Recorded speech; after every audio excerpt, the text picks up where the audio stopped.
Alhamdulillah wassalatu wassalam ala Rasulillah wa ala alihi wa sahbihi wa man tabi'ahum bi ihsanin ila yaumil amma ba'd. Kaum muslimin dan muslimah, peserta kajian Jumat pagi Mushola Al-Ikhlas Sendawa rahimani wa rahimakumullah.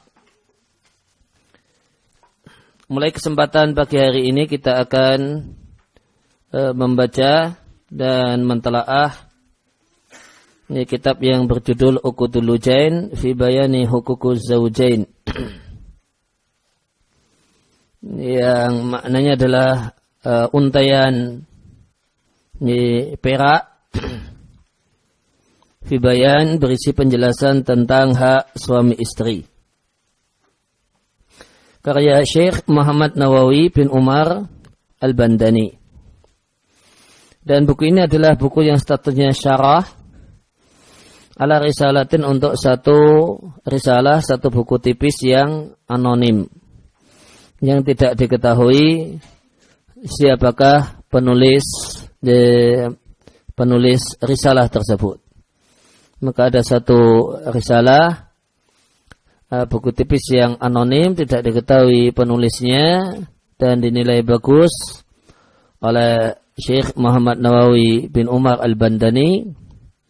Kemudian beliau sarah. Syekh Muhammad Nawawi bin Umar ini wafat tahun 1314 Hijriah atau 1897 Masehi. Rahimallahu rahmatan wasi'ah.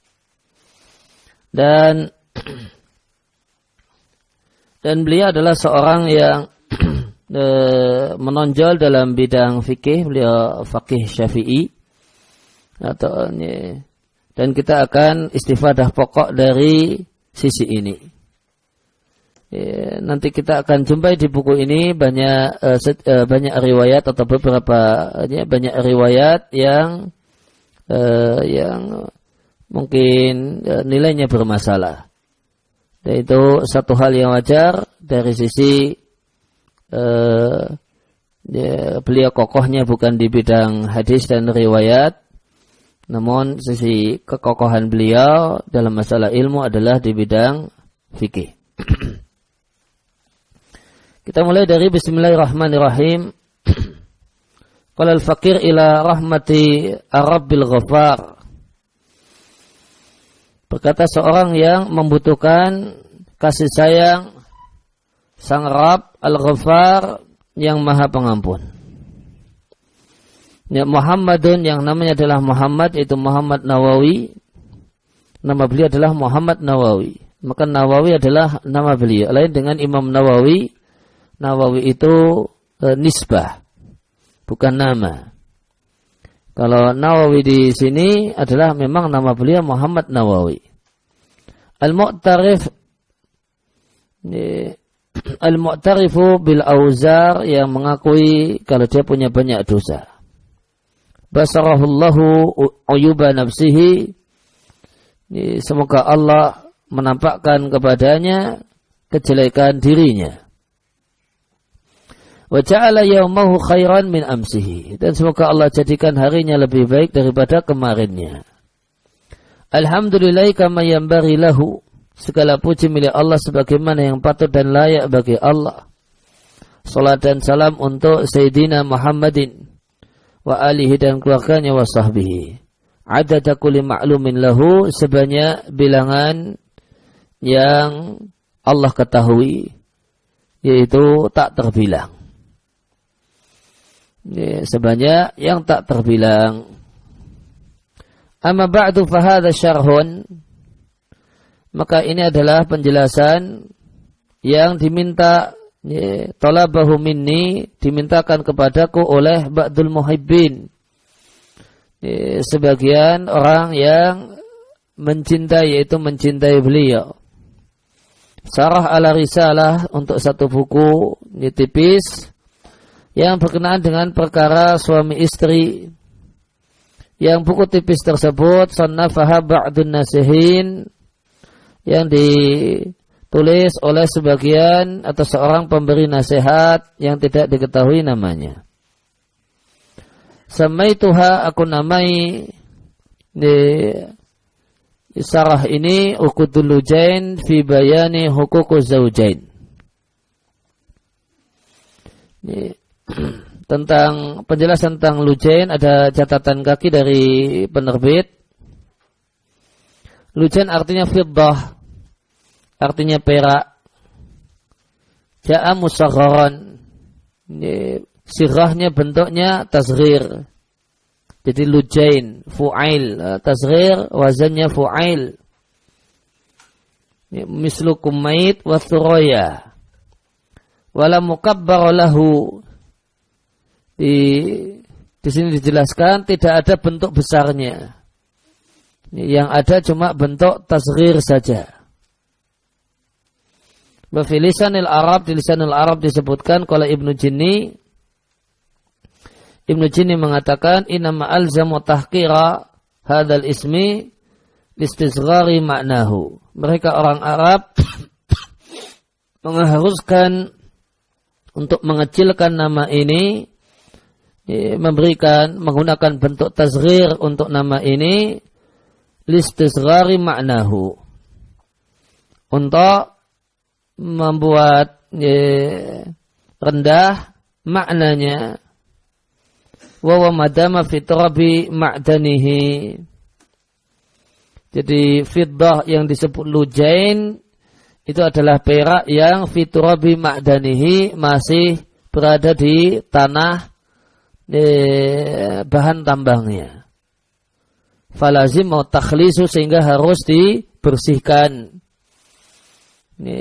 Jadi kenapa selalu lujain itu hanya ada bentuk kecil, tidak ada bentuk besarnya? Dijelaskan karena yang disebut dengan lujain itu perak yang masih bercampur dengan tanah bahan tambang. Tanah di daerah tambang. Dia belum mulia. Perak itu mulia dan berharga ya setelah takhlis, setelah dibersihkan dari tanahnya, sudah kemudian indah, sudah kelihatan indahnya, baru mulia. Sedangkan lujain itu belum, masih di penambangan. Itu perak yang masih di penambangan, sehingga bentuknya hanya ada bentuk tasghir saja. Wa arju minallahi ta'ala, aku mohon pada Allah Ta'ala bantuan untuk menyelesaikan penulisan sarah ini, kemudian memohon ikhlas wal qabul, dan diterima. Artinya bukunya itu awet, bukunya jadi buku monumental yang dikaji sepanjang zaman. Wa naf'a bihi, dan semoga Allah memberi manfaat dengannya. Kemudian beliau mengatakan bijahi Sayyidina Muhammadin wa aswajihi wa dzurriyyatihi wa hisbihi. Ya, beliau meminta hal ini, kemudian tawasul dengan tawasul dengan kedudukan dan kemuliaan Sayyidina Muhammadin, istri-istrinya, keturunannya, dan hisbihi, semua pengikutnya, semua orang-orang saleh pengikutnya. Maka di sini kita jumpai beliau berdoa dengan tawasul dengan jahin Nabi Sallallahu Alaihi Wasallam, dengan kedudukan dan kemuliaan Nabi. Yang ini dinilai boleh oleh sejumlah ulama fikih, terutama ulama fikih mutaakhirin, ulama fikih belakangan. Ya, meskipun yang tepat, wallahu ta'ala a'lam, hal semacam ini satu hal yang tidak dituntunkan. Mengingat Nabi Sallallahu Alaihi Wasallam tidak mengajarkannya. Wa ahdaitu dzalika lil walidain, dan aku hadiahkan amal soleh menulis buku ini untuk kedua orang tuaku, berharap kepada Allah Ta'ala agar Allah mengampuni dosa-dosa keduanya dan meninggikan derajat keduanya. Innahu ta'ala wasi'ul maghfirah, sungguh dia Allah Ta'ala adalah zat yang maha luas ampunannya, wa arhamur rahimin, dan zat yang maha penyayang. Maka di sini kita jumpai ihda'us tsawab, menghadiahkan pahala amal, dalam hal ini amal menulis buku ini, kepada orang lain. Dan permasalahan tentang hal ini satu hal yang telah diketahui, bahasanya satu hal yang diperselisihkan oleh para ulama. Apakah semua amal itu bisa dikirimkan atau dihadiahkan dan ditujukan kepada orang lain ataukah tidak?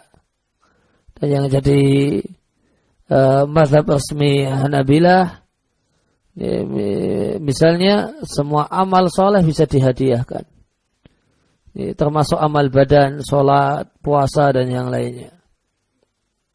Maka ini masalah khilafiyah ijtihadiyah di antara para ulama, dan perbuatan beliau menunjukkan beliau memilih pendapat yang menyatakan sampainya hal semacam ini. Qala al-musannifu syakarallahu sa'yahu, berkatalah penulis, semoga Allah membalas jerih payahnya. Bismillahirrahmanirrahim. I'lam, ketahuilah bahasanya basmalah adalah bacaan yang banyak berkahnya. Siapa yang menyebutkan basmalah, maka hasalalahul ma'mul, maka dia akan mendapatkan apa yang diharapkan. Wa man wadhafa 'alaiha, dan siapa yang merutinkannya, hadhiya bil qabul, maka dia akan mendapatkan keberuntungan diterima amal yang dibuka dengan basmalah. Ada orang yang mengatakan, dan ini tentu perlu riwayat, dan wallahu ta'ala alam, saya belum tahu riwayat yang mendukung atau membenarkan kalimat yang akan beliau sampaikan. Bahasanya kitab suci yang Allah turunkan dari langit ke bumi itu ada 104 lembar. Kemudian untuk syis itu 60 lembar. Kemudian suhuf, lembaran-lembaran Ibrahim 30. Lembaran Musa sebelum Taurat itu 10. Kemudian ditambah Taurat, Injil, Zabur, dan Al-Furqan. Untuk keterangan ini, wallahu ta'ala alam, bisa kita pastikan ini keterangan yang bermasalah. Karena berdasarkan penelitian para ulama hadis, tidak dijumpai riwayat yang sahih tentang adanya Nabi Syith. Tentang adanya Nabi Syith yang disebutkan beliau mendapatkan 60 lembar kitab suci. Kemudian makna atau pesan-pesan setiap kitab suci tersebut, ini majmu'atun, terkumpul dalam Al-Quran. Dan ini adalah kalimat yang benar. Seluruh kebaikan dan kelebihan kitab-kitab suci terdahulu itu Allah kumpulkan dalam Al-Quran. Wa ma'anil Quran majmu'atun fil Fatihah. Dan pesan seluruh isi Al-Quran terkumpul dalam surat Al-Fatihah, dan ini benar. Oleh karena itu Al-Fatihah disebut Ummul Kitab. Disebut dengan Ummul Quran. Karena terkumpul padanya pesan-pesan pokok, pesan-pesan pokok yang ada dalam Al-Quran. Sehingga ayat-ayat dan surat-surat yang lain hakikatnya adalah sarah untuk pesan yang terkandung dalam Al-Fatihah. Sedangkan kalimat berikutnya kalimat yang tidak tepat. Sedangkan pesan-pesan Al-Fatihah terkumpul dalam basmalah. Kemudian apalagi kalimat selanjutnya, dan pesan Al-Basmalah terkumpul pada huruf ba-nya saja. Untuk kalimat perkataan beliau, pesan Al-Fatihah terkumpul dalam basmalah, ini satu hal yang tidak tepat. Karena inti dari yang benar, inti dari Al-Fatihah adalah pada ayat Iyyaka na'budu wa iyyaka nasta'in, yang menegaskan bahasanya tujuan penciptaan manusia adalah menyembah Allah Subhanahu wa taala semata dan tidak yang lainnya. Maka inti Al-Fatihah itu di ayat Iyyaka na'budu wa iyyaka nasta'in, bukan di basmalahnya. Sedangkan pesan basmalah itu terkumpul dalam huruf ba, ini satu hal yang tidak tepat, sebagaimana pelajaran nahwu yang mengatakan bahasanya huruf itu tidak memiliki makna jika dia bersendirian. Dia baru punya makna manakala menyatu dengan tersusun dengan yang lainnya. Nah, kok maknanya dikatakan mana Al-Fatihah itu terkumpul dalam satu huruf bersendirian, huruf ba saja, maka ini satu hal yang tidak tepat. Wa kana ba'dul ulama as-salihin, ada salah satu ulama yang saleh, itu ulama yang mengamalkan ilmunya, yang selaras ucapannya dengan perbuatannya, ya tertimpa penyakit berat, sehingga al-atibak para dokter ajaza semuanya angkat tangan, tidak mampu mengobatinya. Fatafakkara fi ba'dil ahyan tilkal ibarata, maka dia di satu kesempatan dia memikirkan ungkapan di atas.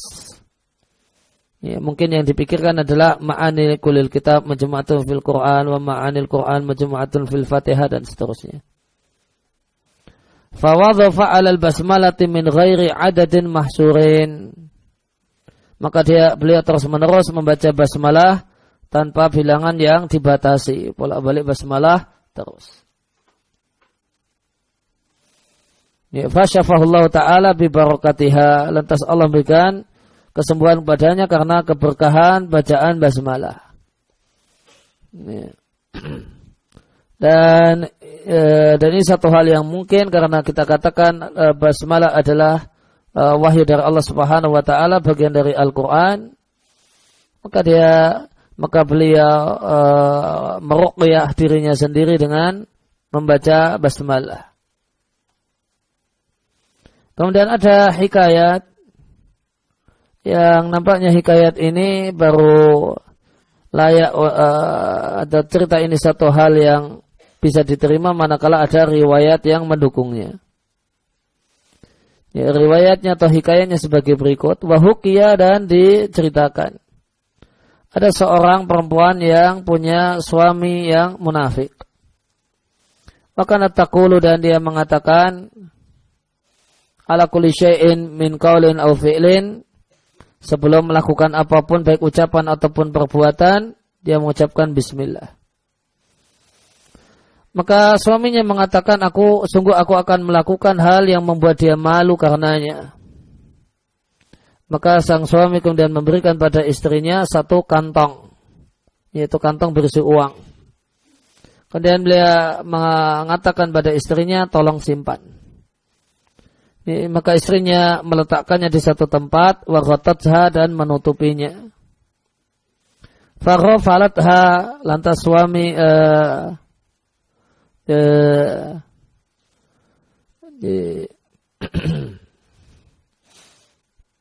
mencari kelengahan istrinya. Wa arada surata, kemudian mengambil kantong uang tadi, kemudian melemparnya ke dalam sumur yang ada di rumah. Setelah itu suami meminta kantong uang dari istrinya. Maka sang istri datang ke tempat meletakkan kantong uang. Ketika mau ngambil, dia mengucapkan bismillahirrahmanirrahim. Maka Allah perintahkan Jibril alaihissalam untuk turun sari'an cepat dan mengembalikan kantong uang ke tempatnya. Fawada'at yadaha, maka si perempuan meletakkan tangannya untuk mengambil kantong uang. Fawajadatha, dan dia menjumpainya kama wada'at, sebagaimana dia letakkan. Fa'akhodatha, kemudian dia mengambilnya dan menyerahkannya kepada suaminya. Suaminya pun heran karena hal tersebut. Ghayata ta'ajubi, sangat heran. Akhirnya dia bertobat kepada Allah Ta'ala menifaqihi, dari kemunafikannya. Maka di sini ada penegasan kalau ini malaikat Jibril. Nah, maka ini satu riwayat, satu cerita yang perlu riwayat yang valid di masa Nabi Shallallahu Alaihi Wasallam. Karena bisa menegaskan demikian. Oleh karena itu maka riwayat ini adalah riwayat yang tidak bisa kita terima ketika tidak ada kejelasan validitas riwayatnya. Kemudian jika memang betul seorang perempuan itu dia adalah perempuan yang salihah, dan dia yakin bahasanya suaminya adalah munafik, zindiq, munafik, maka wajib baginya untuk tidak berada dalam ikatan suaminya. Wajib baginya untuk berupaya untuk berpisah dari suaminya karena tidak halal, munafik kafir. Tidak halal bagi seorang wanita muslimah untuk bertahan dalam satu ikatan pernikahan manakala suaminya adalah orang kafir. Maka sikap dia bertahan bersama suaminya satu hal yang bermasalah dari sisi hukum.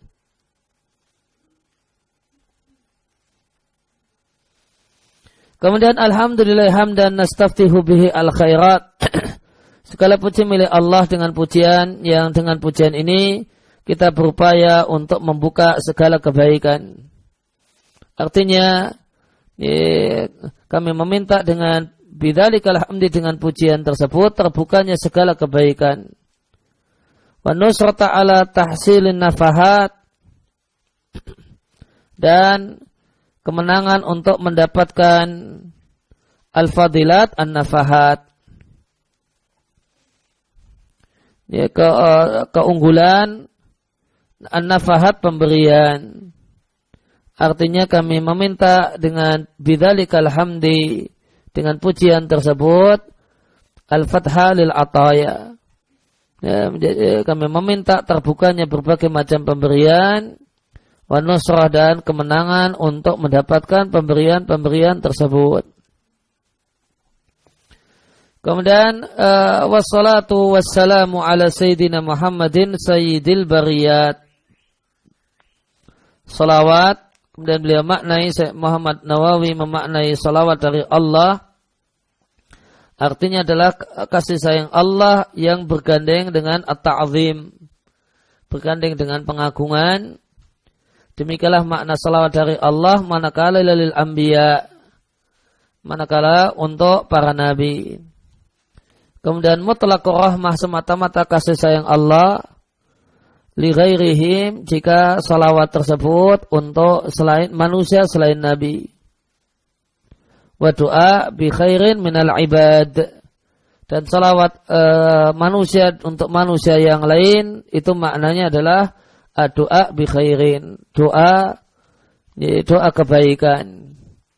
Si A bersalawat untuk si B, maka maknanya adalah mendoakan si A mendoakan kebaikan untuk si B.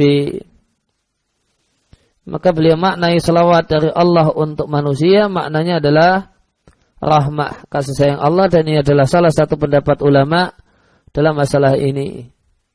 Meskipun pendapat yang lebih tepat adalah salawat dari Allah untuk hambanya, artinya adalah sanjungan Allah di hadapan para malaikat untuk hamba tersebut, sebagaimana perkataan Abul Aliyah seorang ulama tabi'in yang disebutkan oleh Imam Bukhari di Sahih Bukhari.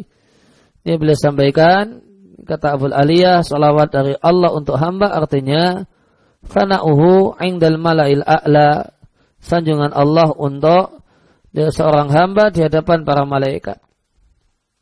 Kemudian wassalam, salam di sini maknanya adalah penghormatan Allah yang mulia. Dan ini adalah ta'zimun, penghormatan jika salam tersebut ditujukan untuk para nabi. Kama yuhayyi ahaduna dhaifahu, sebagaimana salah satu kita memberikan penghormatan dan penyambutan pada tamunya. Wa talabul ibad lidzalika, dan permohonan hamba agar Allah Subhanahu wa taala memberikan penghormatannya. Maka dan ini adalah salah satu makna dan penjelasan ulama tentang makna salam. Maka ada yang memaknai salam dengan tahiyah, ya, dengan penghormatan. Dan pendapat yang lain mengatakan bahwa salam di sini artinya keselamatan.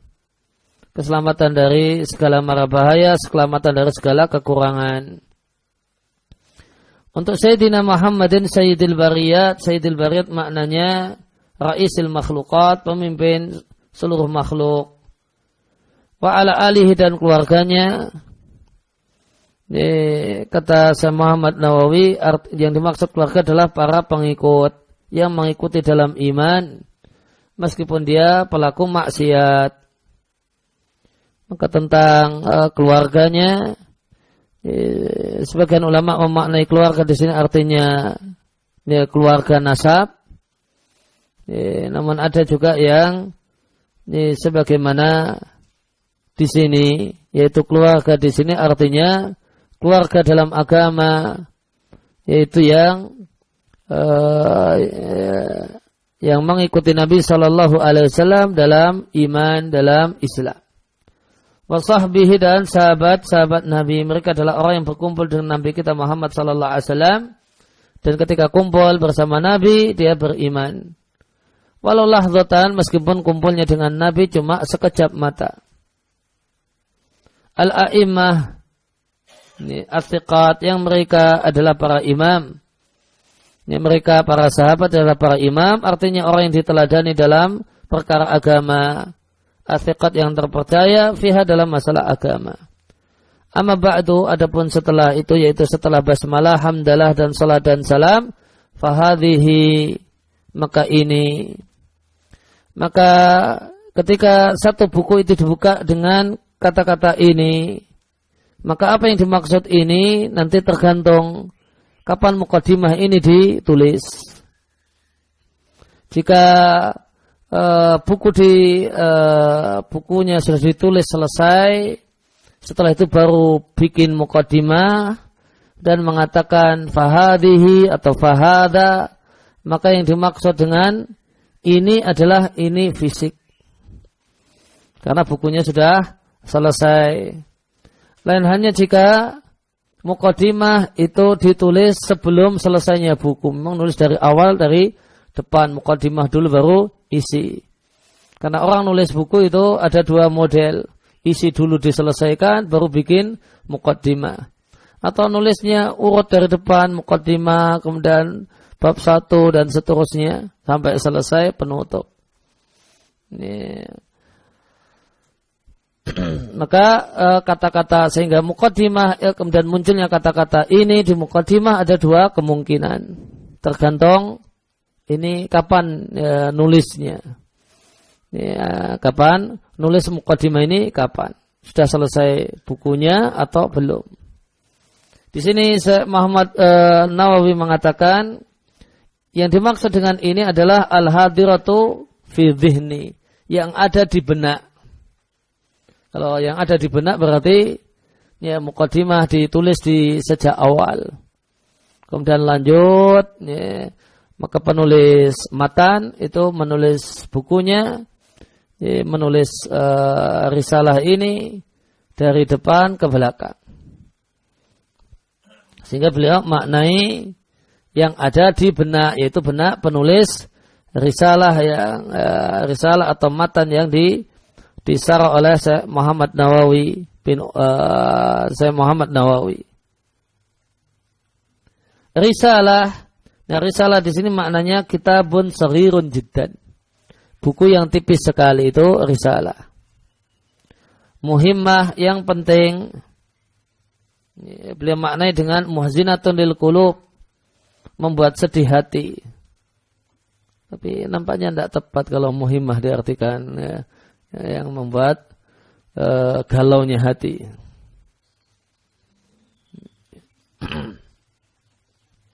Ratabtuha, aku susun risalah ini, ai hadhihi, yaitu hadinya tadi risalah, itu maksumatan, dalam keadaan dibagi menjadi 4 fasal. Yaitu ifras sesuatu yang disendirikan. Wa khatimah 4 fasal ditambah penutup. Wahiyah, dan penutup adalah matuzkar, yang disebutkan li'ifadatin, untuk memberikan tambahan keterangan yang berkenaan dengan maksud. Wa ka'anna dzalika ta'alluqul lahiqi bisabiqi. Dan seakan-akan hubungan tersebut adalah hubungan tulisan yang lahik belakangan bisabik dengan tulisan sebelumnya. Wa ta'alluqu min haitsu takmil, wa min haitsu takmilu wa ziyadatu tawdihi. Dan dia adalah hubungan dari sisi dalam bentuk menyempurnakan dan memberikan tambahan penjelasan. Dan beliau memberikan gambaran isi fasal-fasal dalam risalah ini. Kemudian Muhammad Nawawi bin Umar rahimallahu ta'ala telah memberikan sedikit gambaran isi tersebut. Fasal yang pertama menjelaskan tentang hak istri yang ini wajibah ala zauji menjadi kewajiban suami.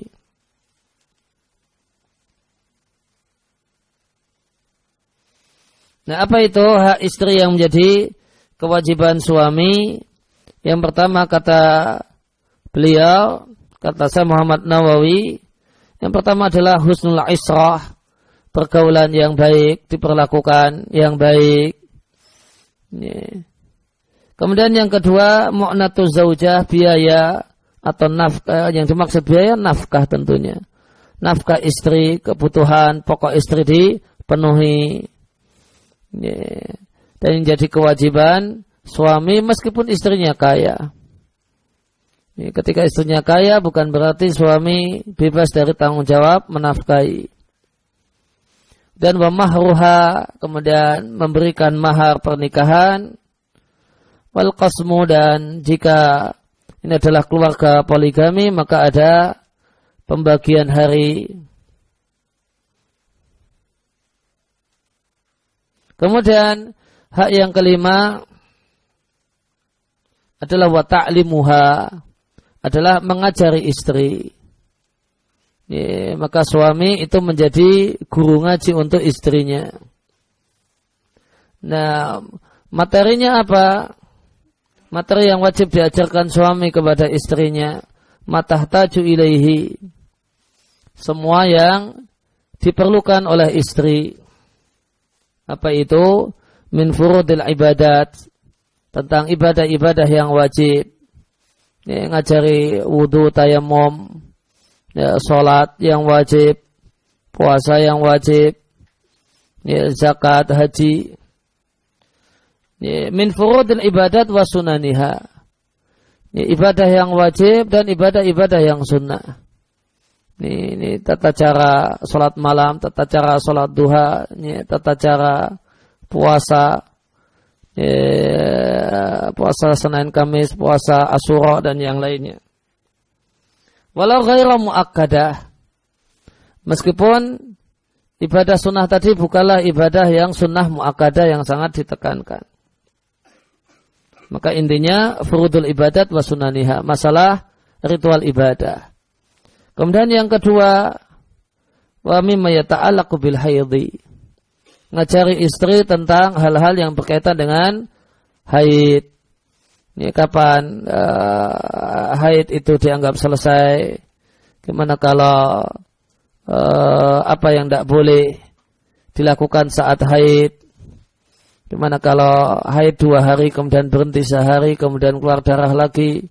Pas berhenti sehari tersebut wajib sholat ataukah tidak wajib sholat? Maka ini maka suami itu mufti istri di bab darah haid. Maka para suami itu adalah mufti haid untuk istrinya masing-masing. Kemudian wa min wujubi ta'atihi fima laisa bima'siyatin, dan mengajari istrinya tentang wajibnya taat suami dalam hal yang tidak bernilai maksiat. Mengajari dan mengingatkan tentang kewajiban taat, bahasanya itu satu hal yang berpahala, satu hal yang memperberat timbangan kebajikan di sisi Allah Subhanahu wa taala. Kemudian fasal yang kedua adalah penjelasan tentang hukukiz zauj yang nanti akan diuraikan lebih detail tentu oleh penulis sematan dan pensarah, namun di sini sudah dikasih bocoran, dikasih gambaran. Menjelaskan tentang hak suami yang menjadi kewajiban istri. Maka di antara hak suami yang menjadi kewajiban istri yang pertama ta'atuz zauji fi ghairi maksiatin, adalah taat kepada suami dalam permintaan suami asalkan itu bukan maksiat. Sekedar minta dibikinkan teh atau yang lainnya, maka tidak maksiat, wajib taat. Kemudian yang kedua, husnul muasyarah, adalah pergaulan yang baik, pergaulan yang baik, interaksi yang baik, dengan berbagai macam bentuknya, senyum yang manis dan teman-temannya. Yang ketiga, wa taslimu nafsiha ilaihi, dan menyerahkan dirinya pada suaminya ketika suaminya mengajak untuk hubungan biologis, maka tidak menolak. Tidak, atau terjemah bebasnya, tidak menolak untuk diajak hubungan biologis. Kemudian yang keempat, mulazamatul bait, betah di rumah. Kemudian yang kelima, siyanatu nafsiha min antuti'a firasyahu ghairuhu. Dan di antara hak suami adalah istri itu menjaga dirinya. Di antara bentuk menjaga dirinya adalah yang dimaksud dengan firash, maknanya sebagaimana di hadis,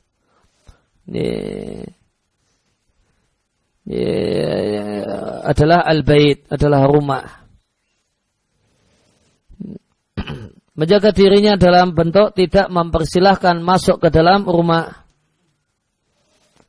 mempersilahkan orang lain tanpa izin suaminya. Kemudian di antara hak suami yang menjadi kewajiban istri adalah al-ihtijab an ru'yati ajnabiyyin li syai'in min badaniha walau wajahaha wa kafaiha. Maka sebagaimana yang mu'tamad dalam mazhab Syafi'i, wajah adalah aurat yang wajib ditutupi, dan Syekh Muhammad Nawawi adalah alim, adalah faqih Syafi'i. Maka beliau katakan di antara hak suami yang menjadi kewajiban istri adalah berhijab, menutup diri, an ru'yati ajnabiyyin, jangan sampai dilihat oleh laki-laki asing. Ini bukan suami, bukan mahram. Jangan sampai laki asing tersebut melihat li syai'in min badaniha, sedikit pun dari badan si istri, meskipun itu wajah dan dua telapak tangannya. Kemudian beliau katakan, ini perkataan Muhammad Nawawi rahimallahu taala, it an-nadaru ilaihima haramun walau ma'antifa'i syahwati wal fitnati. Karena memandangi wajah dan dua telapak tangan hukumnya haram, maka haram atas laki-laki untuk memandang wajah dan telapak tangan wanita, walau ma'antifa'i syahwat, meskipun tidak ada syahwat, wal fitnah, dan tidak ada kekhawatiran fitnah, yaitu godaan lawan jenis. Kemudian di antara kewajiban istri atau kemudian hak suami adalah tarku mutalabatiha lahu bima fawqal hajati, tidak menuntut untuk dibelikan ini dan itu pada suaminya manakala itu satu hal yang di luar kebutuhan. Walau alimat qudratahu alaihi, meskipun dia tahu suaminya mampu membelikannya dan menyediakannya, maka menuntutnya, menuntut untuk meminta dengan keras, dengan sungguh-sungguh dan serius, maka ini satu hal yang wajib ditinggalkan. Namun sekedar minta biasa, atau kemudian ngasih isyarat-isyarat kode-kode, supaya dibelikan ini dan itu, tentu berarti tidak termasuk mutolabah. Kemudian di antara kewajiban istri adalah ta'afufuha, dia memiliki iffah dari hal yang haram, dari harta yang haram. Antanawuli mayaksibuhu minal malil haram, untuk memanfaatkan penghasilan suami. Manakala penghasilan suami itu minal malil haram, dari harta yang haram. Maka istri yang baik, kata beliau, ketika suaminya pulang dengan bawa penghasilan yang haram, dia katakan, saya tidak mau makan duit yang mas bawa hari ini, karena ini dari suap atau dari ini. Maka itu kewajiban istri, dan itu dalam rangka, dan itu adalah hak suami, dalam rangka mengingatkan suami. Ingatkan suami untuk hati-hati dalam masalah mencari nafkah. Maka bentuknya adalah dia menolak untuk menikmati, memakan dan menerima pemberian suami yang diketahui oleh si istri ini dari penghasilan yang haram. Kemudian wa ada mukadzibiha, dan dia tidak bohong tentang haidnya, sedang haid ataukah inqita'an, sudah berakhirnya haid. Maka tidak boleh, karena diajak suaminya untuk kumpul, dia tidak mau kemudian bohong, saya lagi haid mas, padahal tidak haid. Kemudian pasal yang ketiga, penjelasan tentang keutamaan salat perempuan kalau di rumah. Fi annaha, dan bahasanya salatnya perempuan di rumah, bahasanya salatul mar'ah fi baitiha, salatnya seorang perempuan di rumahnya itu lebih afdal daripada salatnya seorang perempuan jamaah dan imamnya adalah Nabi sallallahu alaihi wasallam, dan salatnya di Masjid Nabawi. Sebagaimana beliau kutip di sini satu hadis, aqrabu ma takunul mar'u min zawjiha min wajhi rabbiha, keadaan terdekat seorang perempuan dengan wajah Rabbnya, idza kana fi qa'ri baitiha, jika dia berada, yaitu salat di bagian terdalam dari kamarnya. Bait di sini maknanya kamar. Ruangan-ruangan yang ada di dalam dar. Di dalam dar rumah besar. Nanti kemudian ada kamar-kamar, kamar masing-masing kamar disebut bait. Ini rumah besar, itu bagian-bagiannya, kamar-kamar tidurnya namanya al-bait. Wa inna salataha fi sahni dariha, dan salatnya di ruang tengah rumah besarnya. Sahan, ruang tengah. Ini ruang tengah, ruang keluarga. Di dar, di rumah besarnya lebih afdal daripada salat dia di masjid. Dan salat dia fi baitiha, di kamarnya, lebih utama daripada salat dia di ruang tengah rumah besarnya. Dan salatnya di mukhda itu afdal daripada salat dia di bait. Mukhda, mimnya di dhammah, adalah baitun fi baitin, adalah ruangan lebih lanjut di dalam kamar tadi. Berarti bait itu kamar, namun kamar besar. Ini boleh jadi kamar besar itu masih memiliki ruangan lebih lanjut. Nah, ruangan lebih lanjut ini namanya mukhda. Kenapa demikian? Wadhalika, kenapa demikian yang lebih afdal?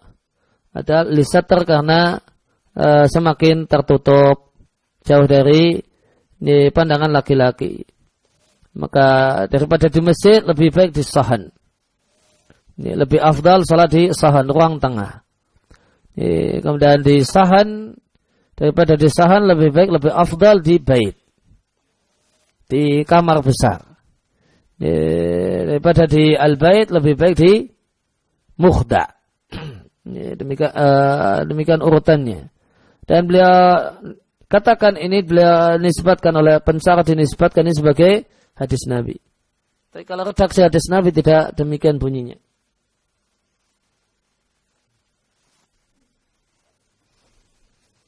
Ya, kalau redaksi dari Nabi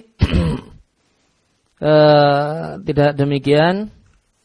Redaksi dari Nabi bisa dibaca di Al-Wajiz-nya Syekh Abdul Azim Badawi. Terdapat hadis dari Ummu Humaid As-Sa'idiyah, dia datang menghadap Rasulullah sallallahu alaihi wasallam. Kemudian Ummu Humaid mengatakan, "Ya Rasulullah, ya Rasulullah, inni uhibbu sholata ma'aka." Ya Rasulullah, aku suka salat berjamaah bersamamu. Tentu di Masjid Nabawi, imamnya Nabi. Faqala sallallahu alaihi wasallam, maka Nabi sallallahu alaihi wasallam mengatakan, laqad alimtu annaki tuhibbina salata ma'i. Aku tahu bahasanya engkau suka salat berjamaah bersamaku. Maka kemudian Nabi katakan, wa salatuka fi baitika khairun laka min salatika fi hujratika. Wa salatuki fi baitiki khairun laka min salatiki fi hujratuki. Wa salatuki fi hujratuki khairun laki min salatuki fi dariki. Maka Nabi katakan, wa salatuki fi dariki khairun laki min salatuki fi masjidi qaumiki. Wa salatuki fi masjidi qaumiki khairun laki min salatiki fi masjidi. Maka Nabi katakan, daripada di masjidku, Masjid Nabawi, lebih baik di masjid kampungmu. Lebih baik lagi kemudian salat di dar, di rumah, maksudnya ruang tengah rumah. Kemudian daripada di dar, ruang tengah rumah, di dar dan rumah besar, maksudnya ruang tengahnya, maka yang lebih baik di bait, kamar besar. Lebih baik di hujrah. Lebih baik di hujrah. Di sini artinya kamar besar. Dibandingkan dan lebih baik lagi dibandingkan di hujrah, di bait. Ruang dalam kamar besar. Demikian redaksi hadisnya.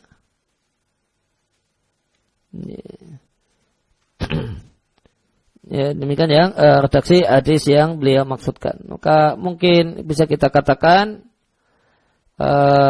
beliau kutip hadis ini dengan riwayat bil makna.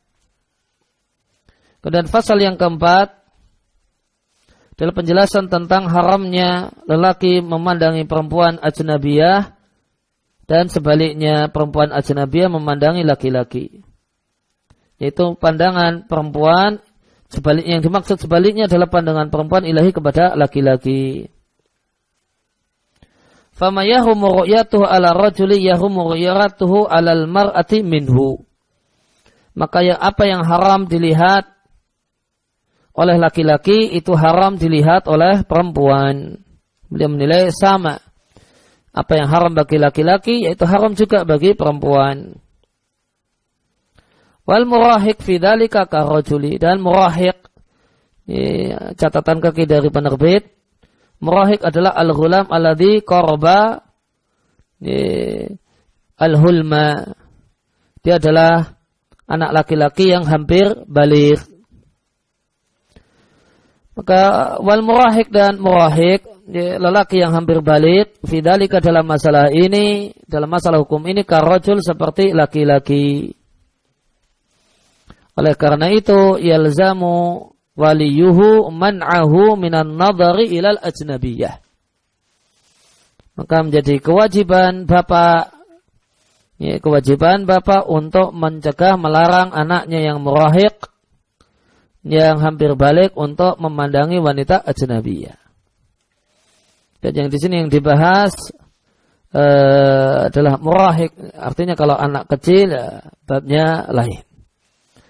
Tapi kalau sudah murahiq maka harus dididik dan diajari adanya kewajiban laki-laki. Wa yalzamuha al-ihtijabu minhu ay min murahiq.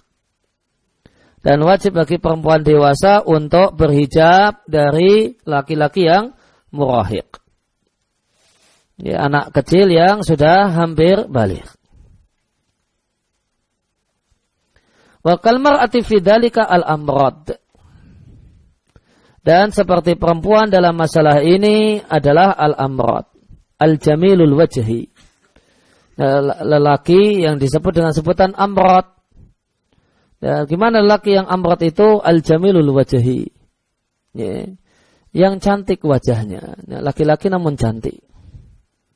Catatan kaki, ini catatan kaki dari penerbit. Al-amrad asyab alladhi balagha khurujulihiyatihi watara syaribihi walam tabdu lihyatuhu.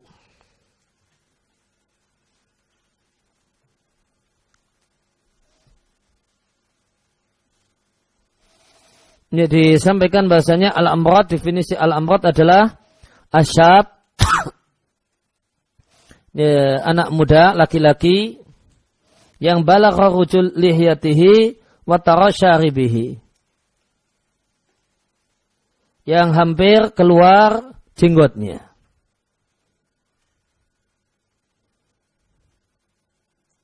Wa tara syaribuhu. Ini kalau dibaca watara kayaknya tidak pas karena watara artinya hajat, kebutuhan.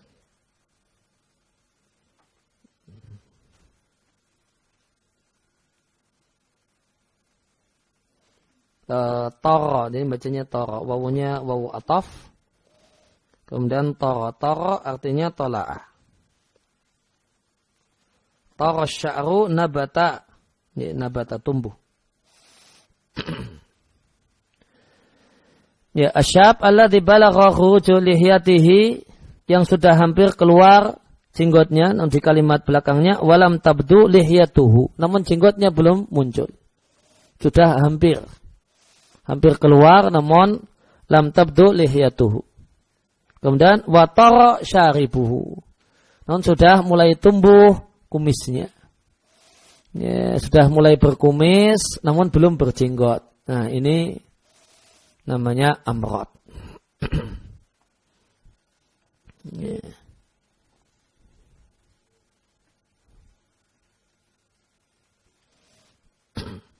Ya, maka di bahasa kita amrad ini laki-laki namun baby face. Ya, laki-laki namun cantik. Ya. Yang dia di dunia homo, ya, di dunia homo rata-rata amrad inilah yang jadi maf'ul bihinya. Ya, yang dia jadi maf'ul bihi dalam dunia homo. Nah, itu amrad.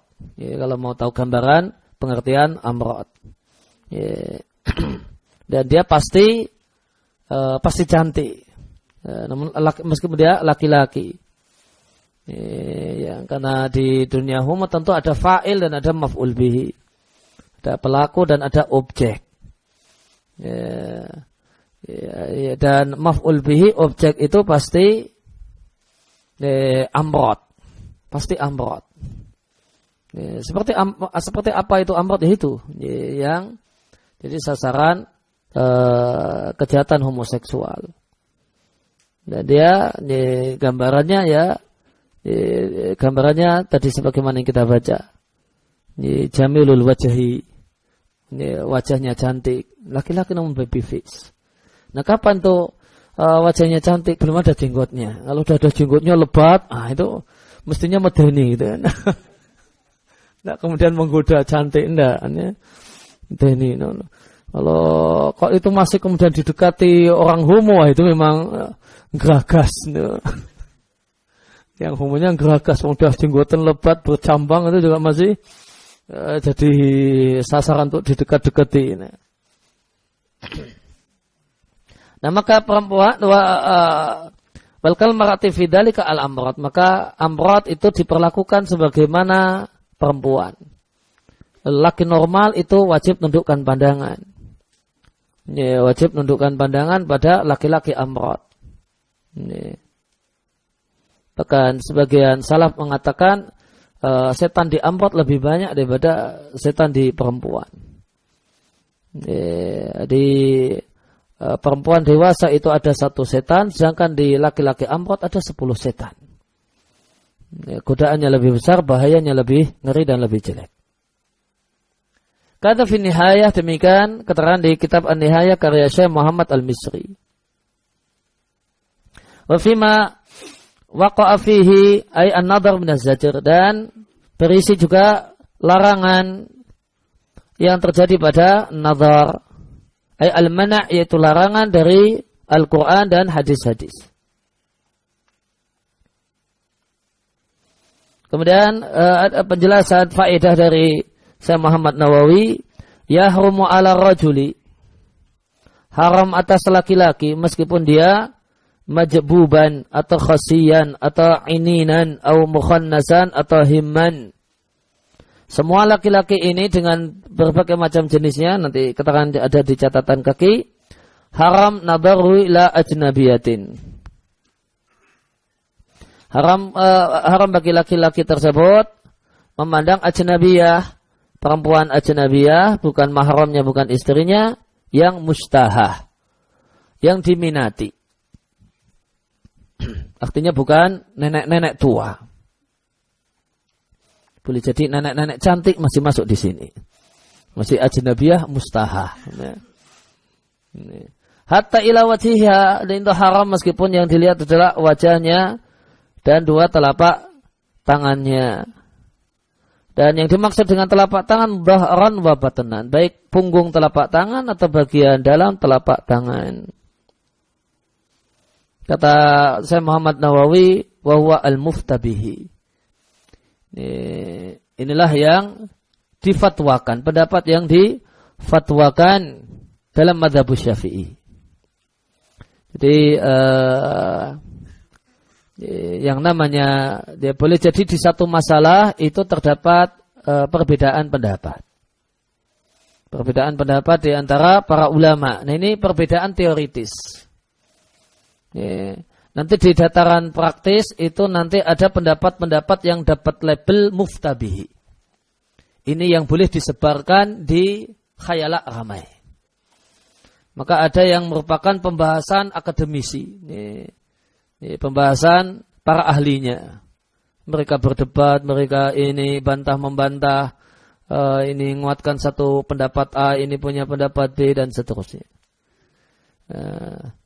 Nanti namun ada nanti ada pendapat-pendapat yang tertentu di kalangan fuqaha itu yang dapat label itu muftabihi ingda Syafi'iyah, muftabihi ingdal Malikiyah, muftabihi ingdal Hanabilah gitu.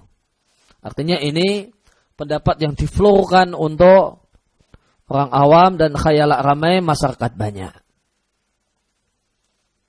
Artinya beliau dengan kata-kata muftabi ada perselisihan dalam masalah ini. Ini isyarat ada perselisihan. Namun yang muftabihi ingda Syafi'iyah itu ini.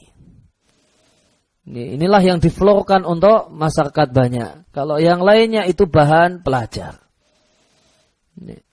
Itu bahan pelajar. Maka apa yang jadi diskusi di antara para ulama itu belum tentu itu boleh diflorkan di khayalak ramai. Mentang-mentang ini ada pendapatnya kemudian disebarluaskan. Tidak mesti demikian. Ada nanti disaring ada pendapat yang dinilai muftabihi. Dan ada pendapat-pendapat yang itu biarkan itu jadi bahan wacana di antara para penuntut ilmu, para ahli ilmu, namun orang awam tidak disibukkan dengannya. Sibukkan mereka untuk mengetahui dan mengamalkan hal-hal yang yuftabihi. Yang memang difatwakan, yang dinilai itulah yang layak difatwakan dan diflorkan, dipublis pada khayalak ramai.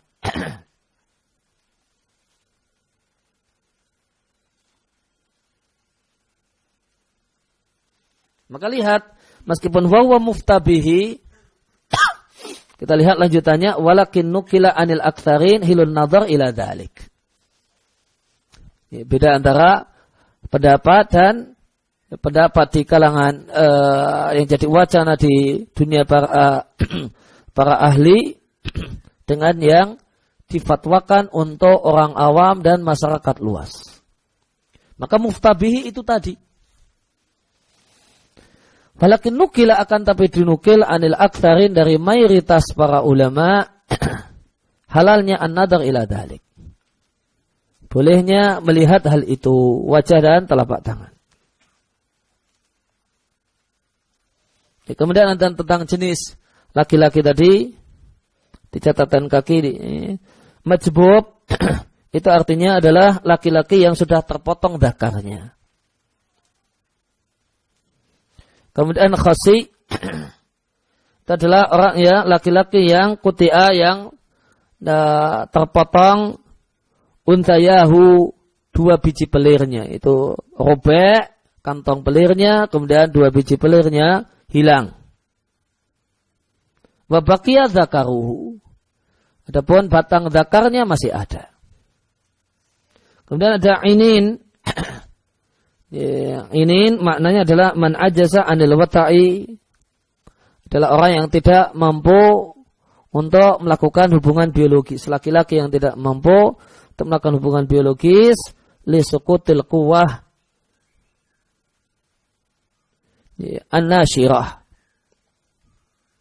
karena hilangnya kekuatan an-nasyirah, nasyirah artinya tegangnya zakar. Karena zakarnya sudah tidak lagi, kemampuan tegangnya hilang. Apa sebabnya? Lidha'fin fi qalbihi. Di sini dikatakan sebab kenapa zakar itu tidak bisa tegang karena kelemahan jantungnya. Ada problem di jantungnya au alati, atau di alatnya itu sendiri. Kemudian him di sini pakai kasrah, bukan ham. Kalau ham galau ya. Kalau him, asy-syekhul kabirul bali, orang tua, al-kabiru sudah sangat tua, al-bali sangat tua. Jamaknya ahmam. Ini, maka himon itu orang yang laki-laki tua renta. Ya, maka meskipun lelaki tersebut dengan keadaan tadi tua renta, inin, kalau mukhannas tentu mukhannas artinya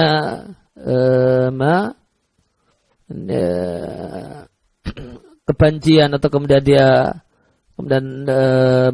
punya karakter perempuan atau serupa menyerupai perempuan dalam gayanya, dalam perilakunya, namun dia adalah laki-laki tulen secara biologis. Ini juga termasuk yang kata beliau haram memandang perempuan ajnabiyah, dan itu adalah al-muftabihi, pendapat yang difatwakan inda Syafi'iyah, di kalangan para ulama Syafi'iyah. Demikian yang kita baca kesempatan pagi hari ini. Wassallallahu ala nabiyina Muhammadin wa ala alihi wa sahbihi wa salam. Wa ruta'ana alhamdulillahi rabbil alamin. Subhanaka Allahumma wa bihamdika asyhadu an la ilaha illa anta astaghfiruka wa